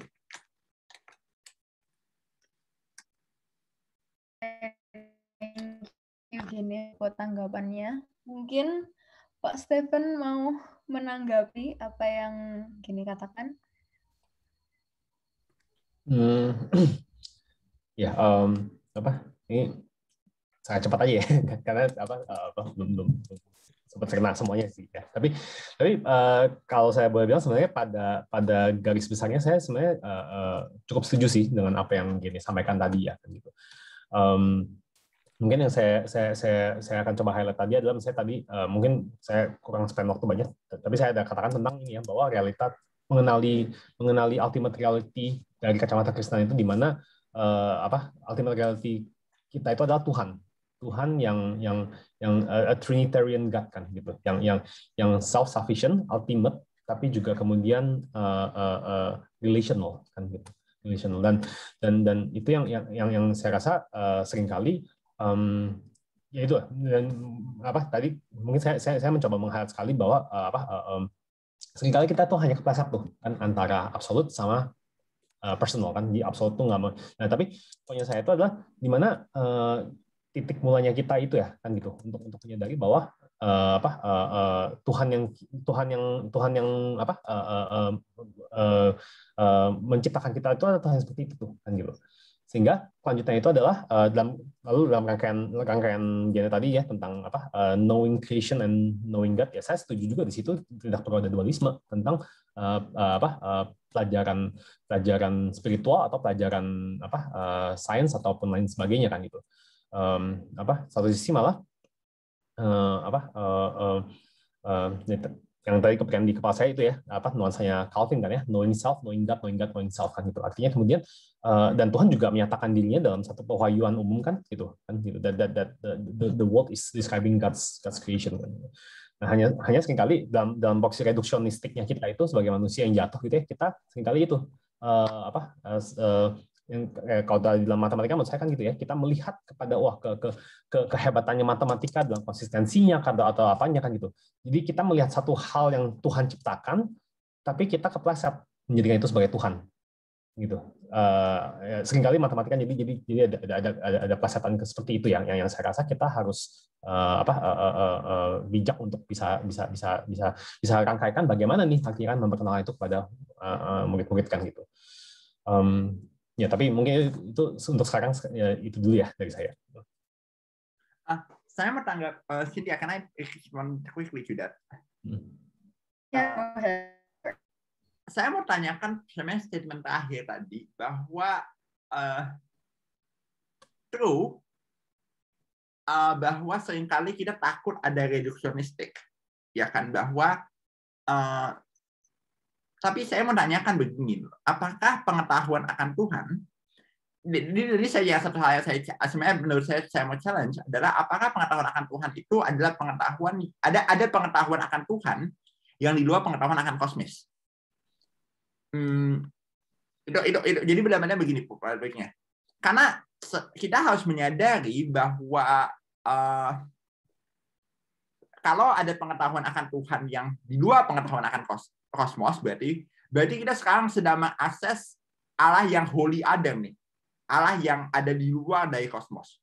Tapi saya akan pertentangkan, bukankah itu satu hal yang tidak alkitabiah? Karena dalam artian Alkitab mengatakan everything is in God, begitu kan. Jadi tidak ada Allah itu ada berpermit dalam semua hal, dan tidak ada hal yang holy ada begitu, yang tidak ada koneksinya sama sekali, bahwa God is ultimately intimate with the cosmos, begitu kan. Kalau begitu, bukankah akhirnya pengetahuan akan Allah itu hanya bisa kita dapatkan mengamini pihak Chardan tadi kalau kita melihat kosmos, begitu mungkin pertanyaan saya. Kalau jawaban cepatnya ya enggak sih, menurut saya itu bukan implikasi daripada apa yang saya coba katakan gitu ya. Lebih kepada dan menurut saya ketika saya ngomong reduksionistik itu tuh bukan artinya satu hal yang kita takuti lalu kemudian menyikapi ketakutan itu dengan makin nutup enggak sih gitu. Kalau menurut saya bahkan kalau saya beranjak dari Kangka di Wardian tadi ya adalah apakah kita sebenarnya sudah cukup tuh mengeksplorasi kepenuhan makna gitu ya dalam misalnya dalam aspek numerical itu kan gitu, dalam aspek spatial itu kan gitu. Jadi buat saya misalnya kalau dalam contoh rangkaian cerita matematika yang tadi saya coba rangkaikan ya, buat saya refleksinya sih begini ya, bahwa seringkali manusia tuh yang nggak mampu tuh untuk menangkap keutuhannya ciptaan gitu ya, sehingga ya kalau dalam cerita matematika tadi buat saya adalah ya itu deh, sangat gampang untuk mereka memilih satu untuk cover everything else kan gitu. Dan buat saya kenapa tidak dalam bidang numerical gitu, number theory atau apa itu silakan berkembang dengan jalannya sendiri kan gitu. Dan kita nggak usah terlalu khawatir tentang dasar aksiomatik yang misalnya sangat menggoncangkan itu, karena ada pengalaman lalu misalnya kan gitu yang dialami oleh misalnya Euclid atau Frege dan lain sebagainya kan gitu. Jadi if anything makanya tadi saya bilang sebenarnya saya cukup setuju dengan gambarnya tentang mengenali kosmos dan itu dan mengenali Allah itu satu hal yang sama ya kan gitu, yaitu kita mengenali penciptanya kan gitu, kita mengenali pencipta dari ciptaannya kan gitu, that is something that is right kan gitu. Nah, cuman nggak tahu ya, itu tuh mungkin satu sisi nggak tahu menjawab atau enggak ya. Nah, hal lain yang tadi saya ketikkan itu adalah nah tentang transcend tentang holy others atau tidak gitu ya. Mungkin saya juga nggak terlalu mungkin ada bagusnya kalau misalnya kita memperjelas lagi apa maksudnya holy others itu atau untuk kita ya kan misalnya. Tapi menurut saya aspek transcendentalnya Tuhan itu tetap akan ada kan, dan itu tetap dinyatakan dalam Alkitab gitu. Jadi tapi seharusnya dia Tuhan yang transenden tapi juga imanen. So yang dua-duanya ada tuh kan gitu. So gitu ya. That's my immediate response dulu sekarang nih. Thank you so much dari dan Stefan. Ini ada beberapa pertanyaan di chat. Let me just read them dari Pak Thomas Zai. Pertanyaannya ada dua. Yang pertama, selain dengan cara mengajak siswa bermain dan berani mencoba sesuatu tentang matematika, apa untuk mengajak siswa tertarik math? Keduanya, di dalam hal apa di dalam matematika melihat Tuhan? Apakah tetap dan pasti? Dan mengintegrasikan hal ini di dalam pembelajaran kepada anak khusus belajar matematika. Mungkin bisa dijawab, Pak? Untuk yang pertama, mungkin saya akan jawab dengan ini ya, bahwa salah satu kunci penting dalam pendidikan itu adalah to keep the student engaged kan, gitu. Untuk mengajak siswa itu tetap mau terlibat, tetap mau invest diri mereka ke dalam hal itu kan itu. Nah, memang play itu salah satu hal yang penting, tapi dan mungkin pengertian tentang play atau permainan itu bukan jangan dimengerti sebagai secara sempit saja ya, tapi juga bagaimana misalnya mungkin kalau saya plesetkan sedikit mungkin ini ya, kalau tentang hobi gitu ya, mungkin ada orang yang hobi misalnya hobi satu hal gitu ya, itu tuh ada play-nya sendiri kan gitu, dan orang mungkin suka sama hal itu karena rangkaian aktivitas dari itu tuh yang mungkin ada orang lain yang nggak ngerti kan, kenapa sih lu misalnya suka atau modif mobil kah kan, atau apa kan gitu, tapi there's an engagement there kan gitu, mungkin ada elemen komunitasnya juga yang dibawa ke sana kan gitu. Dan hal lain yang mungkin karena engagement yang saya kepikirkan itu adalah bagaimana kita bisa mengajak mereka untuk punya purpose yang tepat juga kan gitu. Bagaimana mereka bisa di-engage dalam satu proyek-proyek yang tepat misalnya untuk kemudian bisa melihat matematika itu bermain dalam kehidupan nyata kan gitu. Jadi saya pernah dengar ada textbook matematika yang integrasi iman Kristennya juga dicoba gitu ya. Jadi misalnya pertanyaan tentang kalkulus itu gitu ya, tentang turunan atau integral itu dikaitkan dengan konteks yang real tuh misalkan gitu. Jadi dia kaitkan sama misalnya waktu itu tsunami di Asia Tenggara kan, Aceh, Thai kan gitu. Jadi bagaimana optimalisasi trajektori helikopter gitu ya untuk bisa menurunkan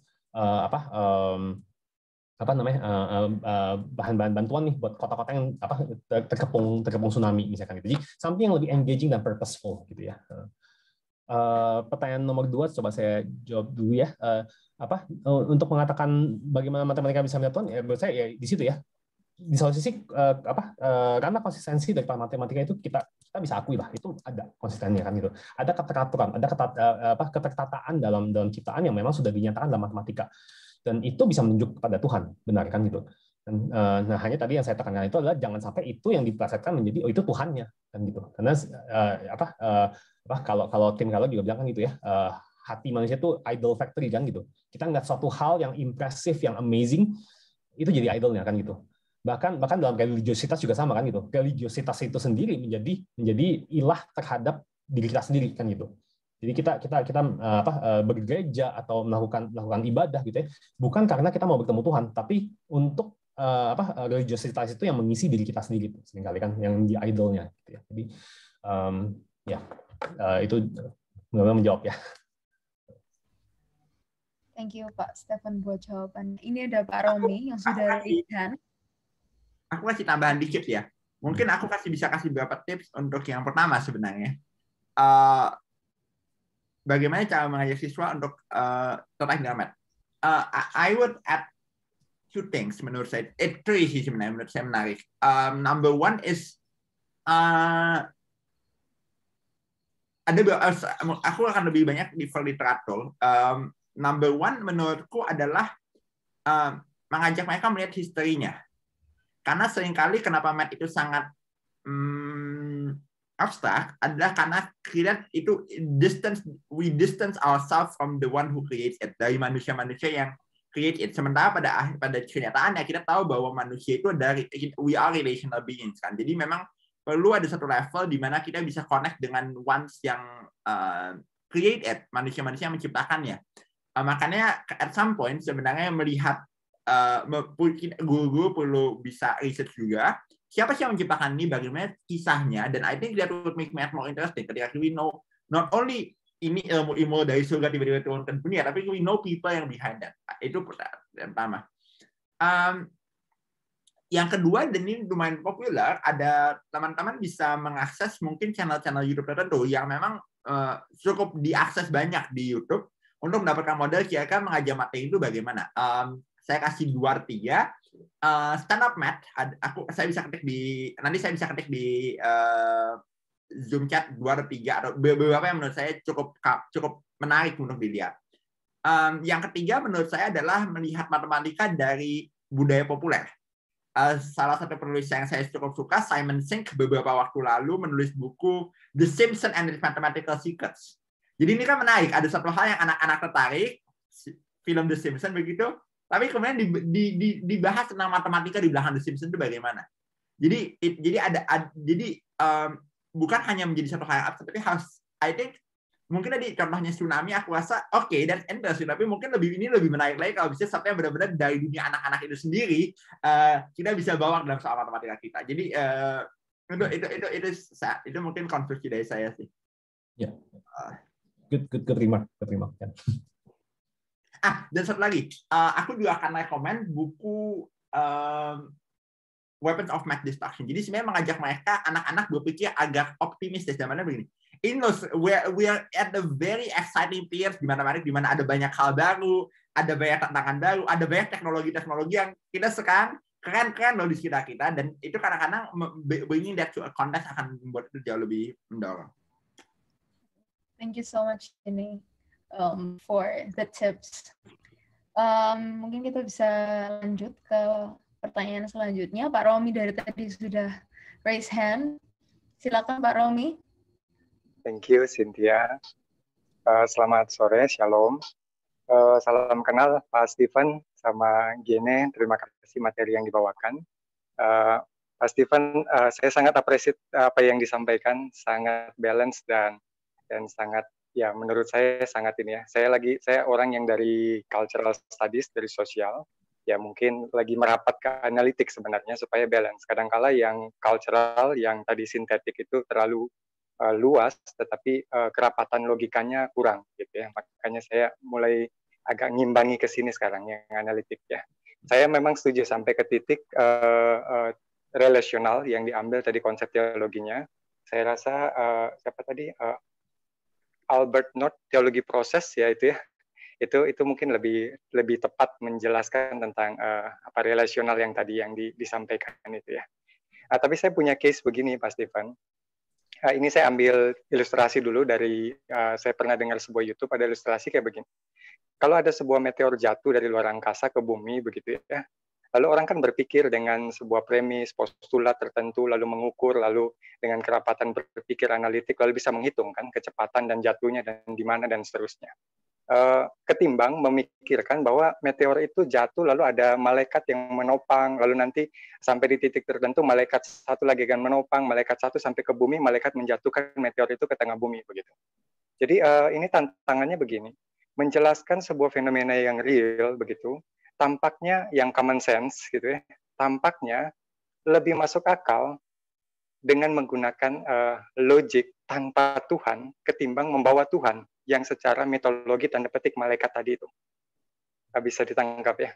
Jadi kan lebih kalau kita jelaskan sesuatu yang berbau realita di dunia ini kan lebih mudah kan menjelaskan sesuatu yang dengan metode berpikir, postulat, premis yang baik, kecepatan, jatuhnya meteor itu, ketimbang membawa ada malaikat yang mengambil satu meteor menurunkan ke bumi begitu. Nah, saya membayangkan ketika kita ada di depan kelas, lalu mengajarkan matematika dengan kemampuan supaya anak berpikir logik, thinkingnya bagus dan semuanya, dia akan lebih dekat kepada sebuah postulat atau sebuah premis yang tanpa Tuhan sebenarnya. Ketimbang tiba-tiba membaptis segala sesuatu, ini ada Tuhan loh di baliknya, begini dan seterusnya. Sama kalau kita berjumpa dengan fenomena alam, begitu kan? Menjelaskan tsunami, itu kan lebih real gitu ya. Sehingga memang di dalam filosofi, memang ya dua argumentasi ini kan ya muncul ya. Contoh kalau Gene bilang tadi pakai pembuktian kosmologis gitu ya. Pembuktian kosmologis itu jauh lebih ruwet ketika menaruh Tuhan di sana, lalu kita harus menjelaskan banyaknya postulat di situ gitu ya.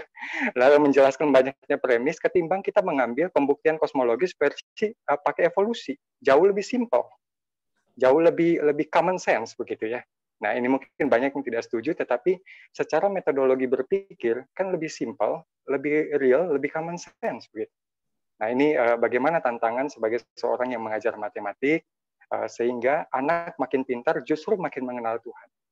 Saya rasa bisa ditangkap ya Pak Steven, makasih. Thank you. Saya coba jawab setangkapnya saya dulu, kalau misalnya ada yang salah tangkap, dibahas dulu lagi ya Pak Romi ya. Gitu. Kalau menurut saya, kalau misalnya kemudian anak itu bersentuhan dan kalau dalam kerangka pikir saya sebenarnya logika itu juga bukan satu hal yang jelek atau yang perlu kita akan menjauhkan orang dari Tuhan sebenarnya kan gitu. Menurut saya ya misalnya kalau dalam ketika saya mengangkatkan presentasi saya tadi gitu ya, buat saya salah satu hal yang menarik dilihat itu adalah logika itu seringkali ketemu tuh titik jenuhnya atau limit of thoughts-nya kan gitu. Dan, misalnya agenda Russell lah ketika dia mau melogikakan matematika kan gitu. Lalu dia ada muridnya dia Wittgenstein gitu ya, mungkin kalau teman-teman yang tahu itu sempat membantu dia kan gitu dengan buku yang dia publish Tractatus kan gitu, Tractatus. Nah, tapi berapa tahun kemudian Wittgenstein mengeluarkan Reflection on Philosophy yang kemudian itu bukannya menentang, tapi kemudian mengatakan adanya limit of logic kan gitu. Ada hal-hal kemudian tidak bisa dijelaskan dengan logika gitu. Nah, menurut saya nggak apa-apa kita ajarkan logika seutuh-utuhnya, biarkan anak-anak itu bertemu dengan sepenuh-penuhnya gitu, supaya mereka tahu batasnya apa kan gitu. Supaya mereka tahu apa yang menjadi titik jenuhnya itu, sehingga ya ada loh yang lebih daripada cuma sekedar logika. Ada loh yang cuma lebih daripada sekedar angka kan gitu. Itu ya, nggak tahu benar nggak? Nangkap ya Pak. Thank you, makasih. Kalau Jenny mau komen, boleh Jenny, silakan. Jenny mau komen? Karena Cynthia-nya DC, pada cover. Kalau enggak, kita lanjut next question. Gimana, Gen? Oke. Mute. Aku komen dikit aja sih menurut. Singkat ya? Ya, singkat. Aku mau komen terakhir sebenarnya tentang logika itu. Saya akan sangat hati-hati ketika mengatakan logika itu ada limit. Di sini bukan klaim saya menjadi Tuhan, tapi saya menyadari bahwa logika kita at least at this time itu belum penuh. Kita belum mencapai, ibaratnya kalau ini capacity manusia, kita belum mencapai full capacity. Kapan nyampe full capacity-nya saya tidak tahu, bahkan mungkin di surga pun nggak bakal pernah mencapai full capacity. Kalau nggak bosen saya di surga udah full capacity, nanti udah tahu semuanya, udah ada kerjaan lagi. Saya kan suka mikir, jadi perlu tambahin terus pelan-pelan gitu kan. Jadi saya rasa menyadari itu membuat kita berpikir bahwa saya akan sangat hati-hati, saya makan logika kita terbatas. Tapi bahwa ada batas iya, tapi saya akan tidak mengatakan ini thus far we have gone and we will never go anything else. Itu doang yang aku mau tambahkan. Oke. Thank you. Mas Ivan mau menanggapi atau gimana? Ya, amin aja sudah gitu. Bahwa jangan kita yang membatasi, tapi batasnya ditemukan kan gitu. Ya. Oke, ini kita ada pertanyaan dari Andre. Ada 2 pertanyaan sebenarnya menurutku. Mungkin bisa dijawab. Yang pertama, matematika itu identik dengan capaian pola atau keteraturan. Pertanyaannya, apakah keteraturan yang kita arti ini adalah realitas fisik? Hasil utama matematika mengimpose prinsipnya ke realita. Jadi apakah keteraturan ini adalah hasil usaha matematika mengimpose prinsipnya ke realita? Atau memang ada realita yang bernatur-teratur dan matematika menemukannya? Kan jadi ya, apakah itu sebuah teori yang diciptakan dari matematika atau matematika hanya menemukan? Nah, lalu pertanyaan kedua, kalau dari Gödel ada jarak antara truth dengan proof, yang tadi kan Pak Steven ada bawakan. Namun di dalam fisika, ketika menerapkan matematika, ada usaha untuk menciptakan teori besar yang menggabungkan teori besar incompatible gitu. Ada sebuah upaya untuk menciptakan sebuah teori yang bisa menggabungkan antara kuantum dan general relativity misalnya. Nah, bagaimana menurut Bapak tentang hal ini? Saya coba jawab yang pertama dulu. Pertama saya masih dalam nada merasa masih kurang qualified lah ya menjawab, karena saya sendiri nggak go all the way theoretical matematik sampai lebih daripada apa yang saya pelajari kan. Tapi kalau menanggapi pertanyaan nomor 1, mungkin yang saya bisa katakan adalah dalam filosofi matematik sendiri gitu ya, itu ada dua gambaran ya, mathematical realism dan mathematical naturalism kan gitu. Jadi mathematical realism itu mungkin agak lebih member sama tadi gambarannya Plato ya, bahwa angka itu tuh objek existing object kan gitu pada dirinya sendiri kan gitu. Lalu kemudian sehingga kita bisa membicarakan matematika itu sebagai objek pada dirinya tuh kan gitu. Nah, ini juga cukup banyak sebenarnya matematikawan yang Kristen yang kemudian berpegang pada pandangan ini kan gitu. Misalnya kalau dari rangkaian cerita tadi gitu ya, itu juga sepanjang sejarah set teori juga dibentuk saya Georg Cantor. Georg Cantor itu juga seorang Kristen yang baik kan gitu. Baik atau enggak saya nggak tahu ya, tapi dia seorang Kristen sehingga dia bermain dengan konsep infinity yang kemudian dia katakan infinity itu bisa ada karena ada keberadaan Tuhan yang sebegitu besarnya gitu. Sehingga itu bisa ada lah kan gitu. Itu mathematical realism gitu.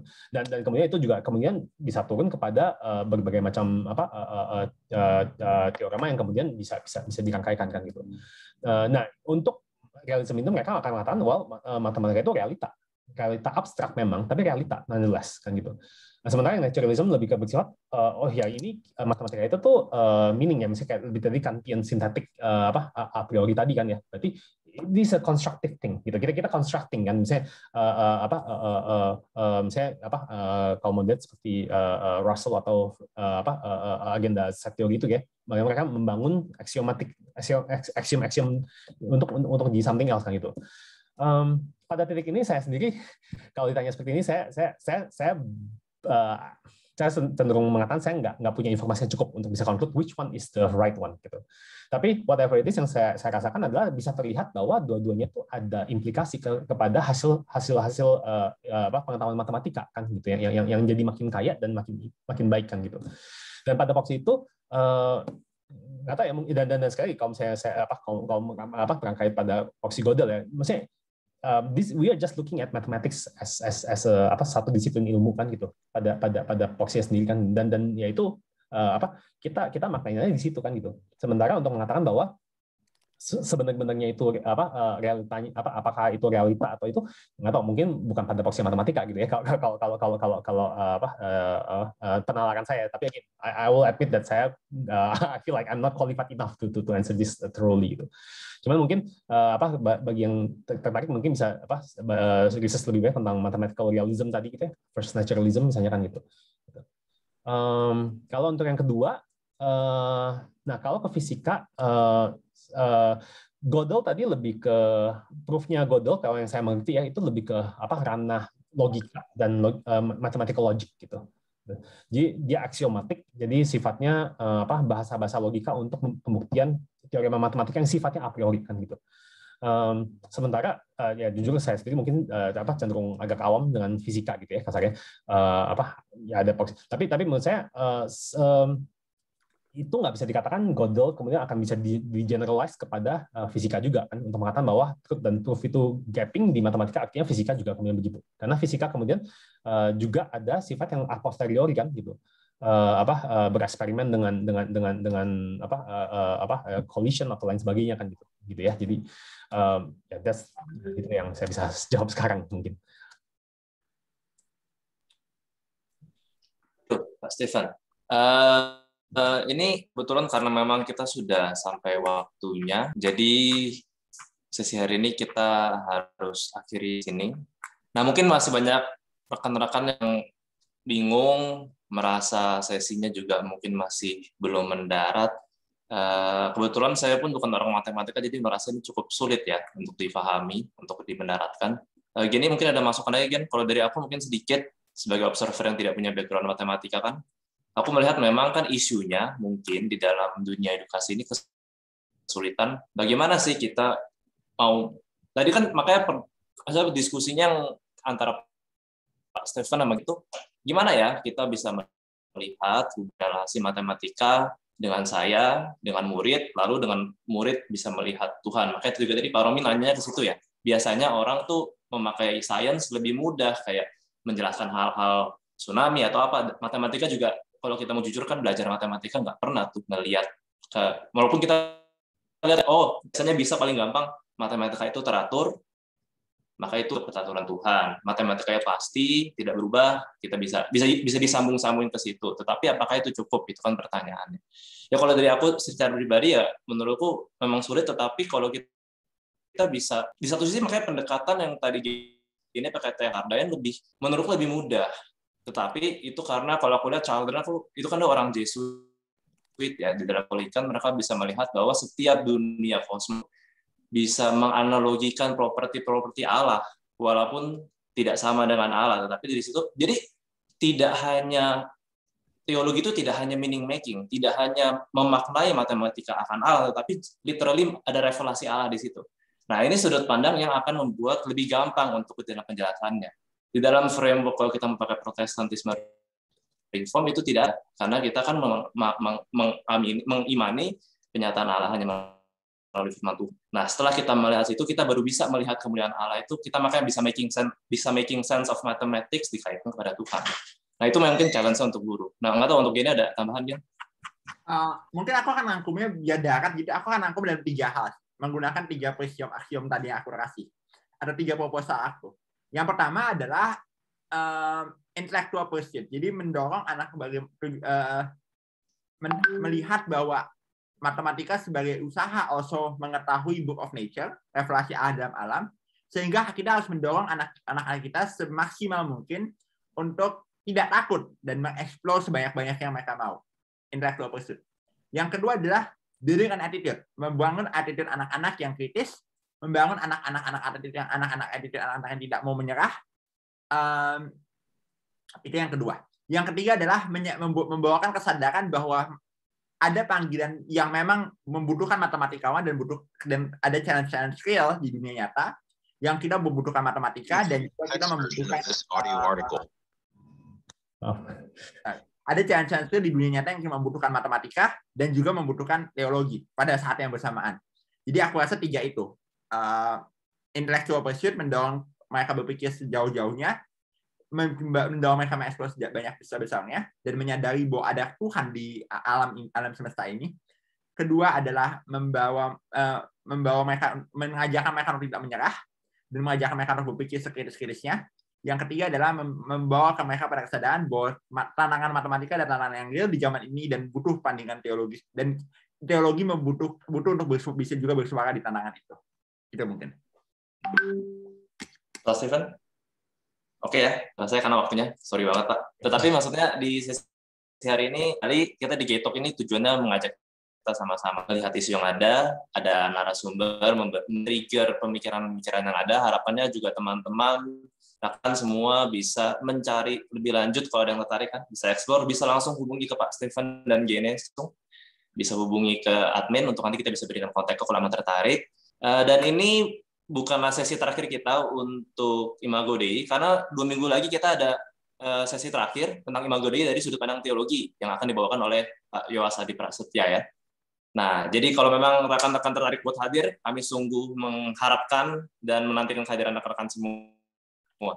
Nah, mungkin itu aja karena waktunya sudah cukup padat ya. Bisa minta tolong Pak Romi untuk kita dalam doa, Pak. Baik, mari kita berdoa. Bapa di sorga, kami sangat mengagumi Engkau, dan kami bersyukur karena Tuhan Allah yang memelihara iman dan logika akal budi kami, dan biarlah kami bisa mengasihi-Mu dengan sepenuhnya dan keutuhan jiwa kami. Tuhan, kami berdoa menyerahkan untuk Pak Stephen dan Gene yang sudah menghantar kami untuk bisa mempersiapkan diri di dalam kelas-kelas secara khusus di dalam kajian ilmu matematika. Terima kasih, biarlah kami terus semakin kagum terhadap Engkau, dan juga kami dituntun untuk bisa menyampaikan tentang kehadiran Tuhan di tengah semesta ini kepada anak murid kami. Kami akan menutup acara kami, Tuhan berkati, di dalam nama Tuhan Yesus. Amin. Thank you. Thank you semua. Terima kasih Pak Stephen. Thank you Pak Stephen. Thank you. Terima kasih. Thank you, Gini.